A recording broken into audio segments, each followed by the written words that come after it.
You read the title right, and we're sliding our behinds back into the world of Amorous, because apparently there's females now. Nor do I remember the visual novel clearly. I'll cover every character's route, finding out which character is the sexiest, and quick hint, it's me. I've already ran the polls, and yes, I know what you're thinking. Why does your vote not count? And because your opinion doesn't matter. Why? Because you didn't play this game to 100%. Tell me, do you have that achievement on your Steam account? No. Of course not. Your dad sure wouldn't love you no more if you played Amorous and he saw that on your Steam.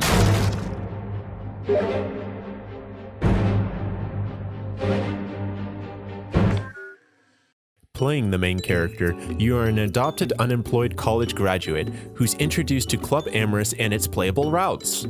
To start one of these dates, you will choose from one of the 8 characters to speak to, playing quick multiple choice question games to see if the character has any interest. Immediately, you're given their phone number and the date begins. Focusing on Kobe first, this loud, adorable, gay outgoing bird establishes himself as your stepbrother at the beginning. Kobe will soon go on to speak about his breakup with his boyfriend and invites you to go to Amorous. Getting to the club, Kobe is just a click away to ending with a bed scene, and that pretty much sums up his whole route. There's not much content of Kobe, as the story doesn't really start you off with a more personal place or an apartment to live at, so in every character's route you'll be bothered by Kobe, but maybe you're into that kind of stuff. Seth, as you know, is an adorable green and white striped feline whom is a writer and keeps his writing materials on the go for inspiration. Very well, you can tell he is shy, intelligent, and engages with the player by taking their suggestions for storylines. Chatting with Seth, you make plans to meet up tomorrow at a local library. Nick Kovac, a publisher there, will be reading his books aloud as you decide to get a signed book for Seth after the event before the two of you meet up at a local coffee shop to help with his writing insight. If we're also lucky, we might also see Aster working behind the counter since this is a Starbucks. Talking about Seth's hobbies, you take steps forward on helping him on his writing career, before handing on the signed book to Seth, as he gets- Oh no, get off me, no, stop that, it's a coffee shop. Seth will soon later on finish writing his rough draft, to now wanting to having it published, and having a connection to someone really helps on moving forward. So who better than to ask Nick?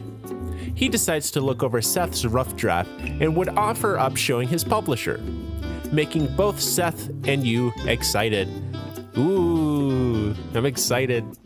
Excited to end this game. Seth decides to celebrate this step at his apartment to set the mood. You enjoy some good romantic food, music, and cough, wonderful views out on the apartment window that for some reason every character route has, to quickly wrapping up this story.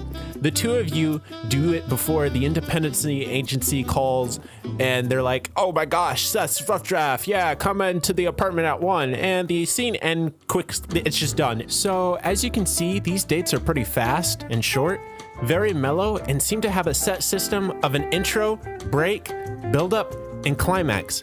Not my kind of taste for a romance novel, but hey, who's next? Jax is a blue, yellow lizard and bartender for Club Amorous. When meeting him behind the bar, Jax will act enthusiastic with a tendency to show off, which will lead him to several warnings from the manager. Calling him the next day, he is wide awake, excited out of his slumber to speak, deciding for the two of you to make plans at a local coffee shop for brunch. Arriving there, oh, look at that adorable Aster boy over by the counter. We can talk about Jack's life and how being in the spotlight wears him down, helping him to feel more comfortable that you're not just forwarding yourself. After the little snack, you decide to hit the matinee to catch a showing. Jax and the player will laugh and enjoy some one-to-one time together, even giving him a little hug at the end for some well-time spent. Coming home, Kobe is just so eager to see how your date went, will come pounding down before you can say, I need a shower.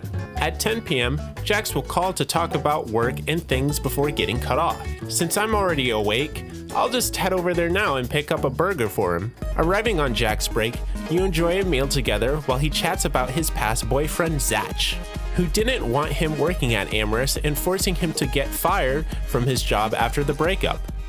Days go by and interviews roll in to get a job, making it harder for the player to visit Jax because of your scheduling. So you make time to head out to Amorous. Getting there, you already find Jax in a very sticky situation of spilling those bottles again. causing Jax to get fired from his job before running out of those back doors. You quickly go to comfort him as he breaks down crying and bursting in rage. But having you there helps settle Jax down. This allows you to head home with Jax to catch some shut-eye together, at his apartment. The scene will soon end on you waking up the next morning to have a picnic that is planned for the third date. As things get spicy, what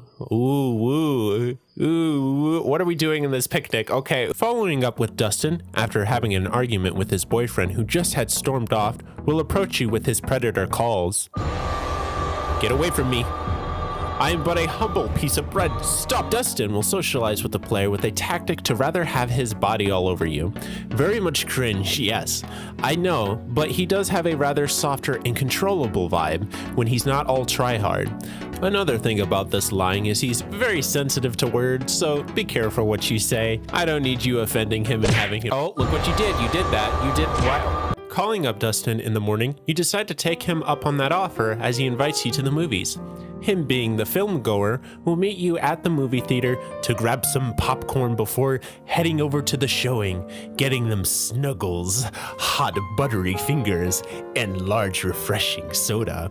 Ah, what could go wrong? Heading out to Dustin's apartment— Oh wait, that was fast. You'll find his ex-boyfriend blankly tattling while picking up his things and leaving the key behind.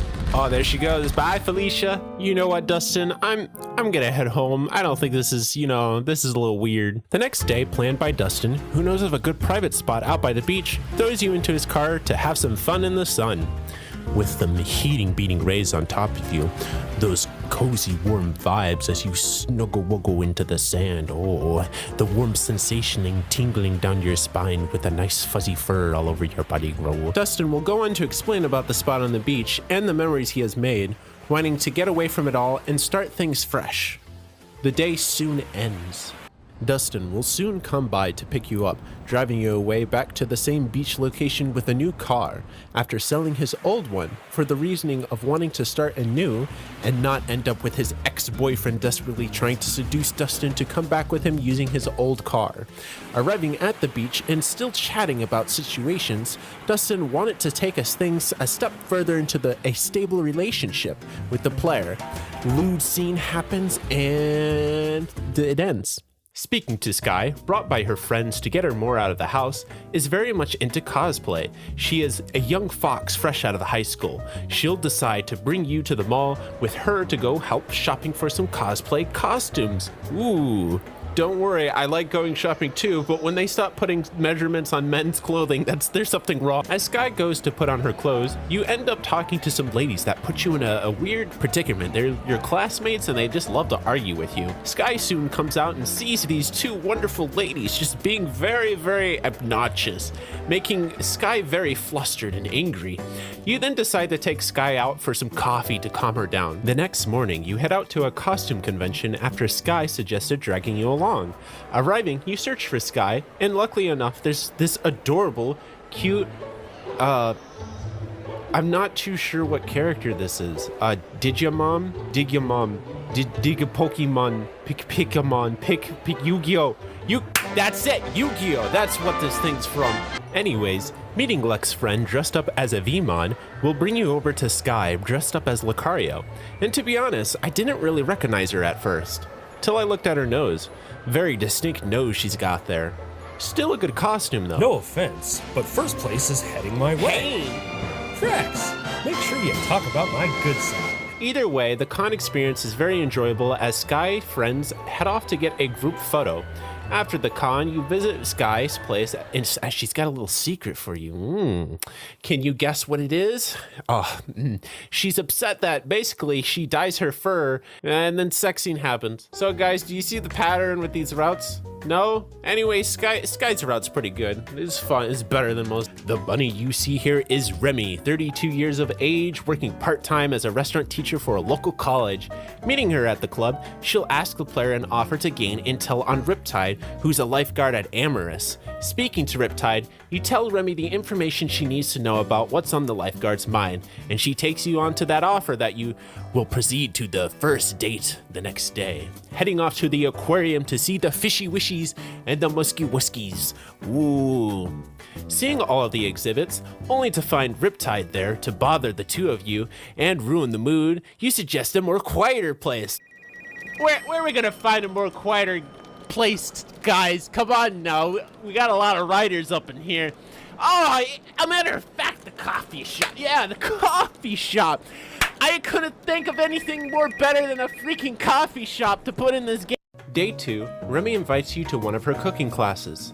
Making it to the college campus and finding the kitchen, you meet up with Veldir, one of Remy's friends who approves of the player. Watching Remy teach, and last but not least, the final date. Good hyena boy, Veldir got tickets for you to go to the spa and bang. Woo! I love Veldir. Veldir's like the best character. They should have just did I want to date Veldir over here. Next is Mercy. She's drunk when you first meet her at the club. While flirting with her, she'll soon later hand over her business card before heading off. Mercy can barely remember who you are, but she still takes you up on that offer for a nice hike and a picnic. Your third date is a very delicious restaurant, and the final day, you meet up with her at one of her art galleries she was talking about during the hiking. And last but not least, surprise, surprise, she takes you home for some pineapple. And the whole stick of meeting new people at the club.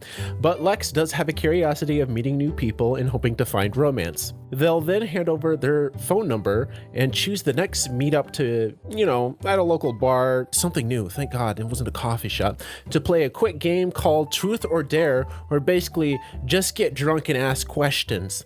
The next day is breaking into an abandoned building, very romantic, of course, man, anything, as the security guard chases you out of the abandoned building, and then like the last scene's a camp scene and you have more pineapple at the end. Zenith is a security guard working for Amorous. He'll rope you into a discussion with another member of the club, either that being intentional or in his interest in you. After the situation, Zenith will offer up you a drink that you just can't refuse and hand over his number. Ooh, spicing up, okay. Following up the next day to go visit Zenith at the shooting range and are again forced to play a mini game, but this one is kind of fun. Bumping into Jason, coming up to Zenith to thank him for saving his life in a car accident, will then hand over some flowers. This will lead the player to be more curious about the dragon's life. The next day you have a picnic to enjoy the fun in the sun with Zenith, as he calls you cute. Ew, gross, come on now. Eating with the big Derrgy, you talk about Cringe and Zenith's past, about giving up being a cop and now ending up as a bouncer for Amorous because of a mistake he had on getting his partner killed. The day goes on as the two of you open up more before Zenith has to head out to work. The next day you head out with Zenith to the flower shop to get flowers for his partner as Zenith gets a set for you.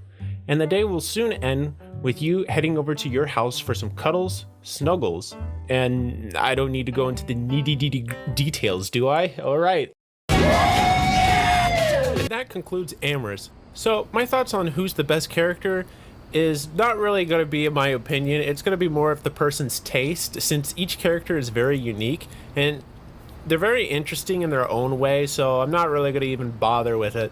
If I do have to say which one was more interesting, it was either this one, that one, or this one. I don't know their names. I forgot already.